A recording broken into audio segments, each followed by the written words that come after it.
Stage 3 of the Simac Ladies Tour is the 22nd day of UCI Women's World Tour racing this year.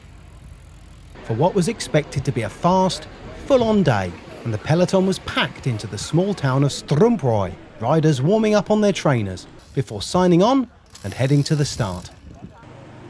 I expect a breakaway with one teammate of me inside. For the race I expect a height race and probably a bunch sprint. It can be not easy arrive in the last three corners, also because the road is narrow in the last, let's say, 15 kilometers. But of course, you win or you lose at, let's say, 60 to go. Position will be really important in this final. So I have some teammates where I really can trust on. So I think that will be also really important. I feel pretty good. Yesterday I was happy with my time trial, so today I hope there is some wind, but at the moment it looks like there's nothing yet. So we're gonna race it, and we are looking for an aggressive race. We have 3 days to go. We're gonna make it hard. With windmills and wide open spaces, it was a typically Dutch start to the day, which would see the peloton take on 125.9 kilometres on a number of small laps to WWT. Even with the pace high and the wind blowing, the bunch stayed together with the bigger teams monitoring the front, and it was only with around 30 kilometres to go did a breakaway make any progress, though it was GT Crush Tunap's Danique Hengeveld who got away alone, the promising 18-year-old managing to build a small gap on the punch. 15 kilometres later though, Hengeveld was caught, and the peloton was together for what was expected to be the first bunch sprint of the race. However, with WorldTour piling on the pressure on the narrow roads inside the final 10 kilometres, a huge crash brought a number of riders down, briefly blocking the road and splitting the race. With only 5 kilometres to go, just 6 women were left at the front, 4 from WorldTour and 2 from DSM.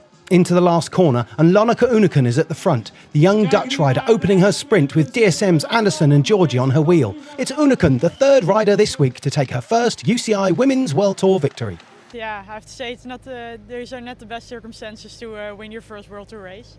But yeah, it is how it is. I knew the crash happened, but I didn't know at that moment how big it was. So I just said, the plan was to sprint with me. So I said we just keep turning, keep the pace high to make sure that we can gain some seconds with Chantal in the GC.